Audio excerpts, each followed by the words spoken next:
Ayan, magluluto tayo ng isang buong manok sa air fryer. Sa loob, unahin nating ilagay itong tanglad kasi makakalas na. Bago pa siya magkalas-kalas, kailangan na ipasok na siya sa loob. Ayan. Tapos, syempre, kailangan natin siya ng oyster sauce. Meron ako ditong 2 oyster sauce. Maliit lang to kaya.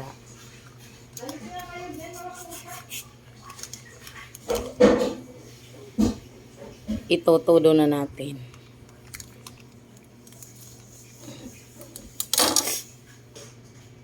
Yan, mas maganda pala kung tanggalin muna natin.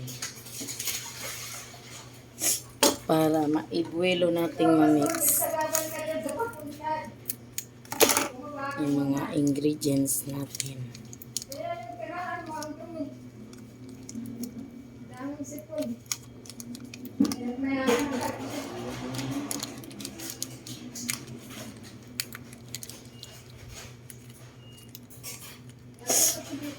Yan. Siyempre, lagyan ko siya ng konting suka para maasim-asim.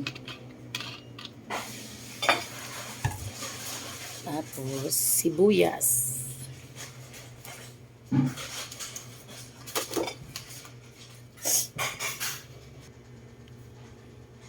Siyempre, kahit may oyster sauce, maglagay pa rin tayo ng toyo. Ha? Sibuyas. Paminta.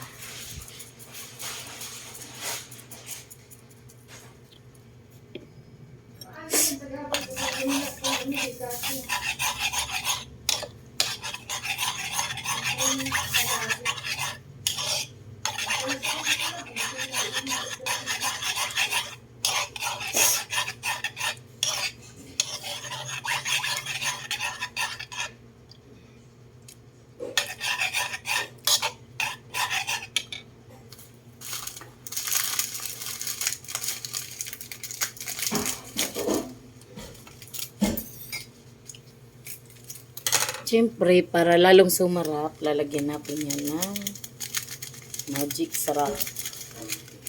Diba? Para magic, ang sarap. Marami.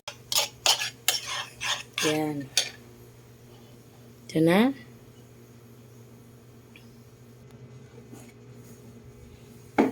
Ayan. Ilalagay na natin yung ating panimpla. Lalagyan natin sa loob kasi tanglad pa lang yung nasa loob. Alam mo dati, ini-inject ko to sa loob ng manok. Yung mga ano na to. Ini-inject ko yan sa mga balat-balat na ganyan.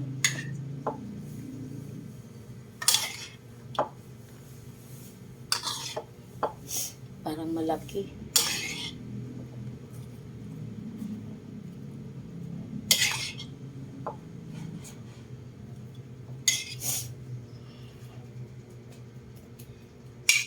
Kasi yung ano yan.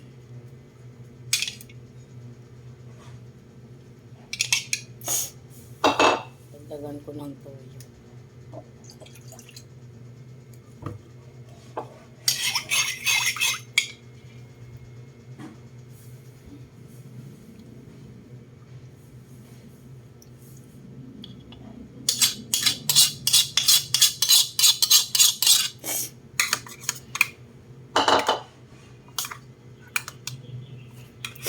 Tapos, dahil wala na tayong time na ibabad, i-direct na natin itong luto.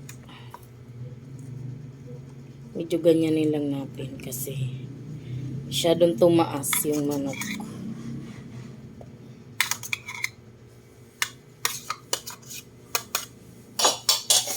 Tapos, lalagyan na natin sa air. Yan, ganyan siya. Ilagyan ko ng ng lagayan kasi ayaw kong i-direct sa air fryer. So, air fryer na natin to ng 30 minutes both side. So, kailangan po yan baliktarin. Kailangan po natin baliktarin yan.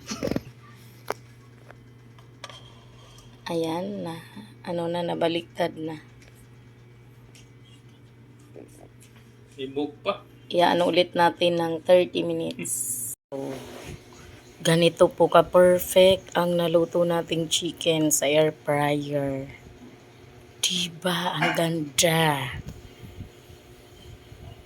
Ilipat muna natin doon sa serving bowl. Ayan, luto na siya. Lagyan natin ng design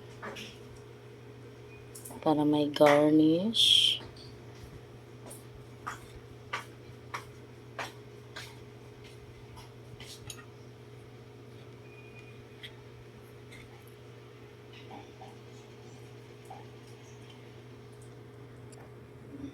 Tapos, lagyan natin yan ng garlic.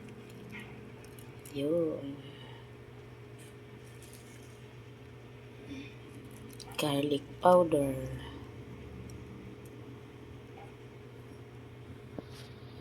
Yun.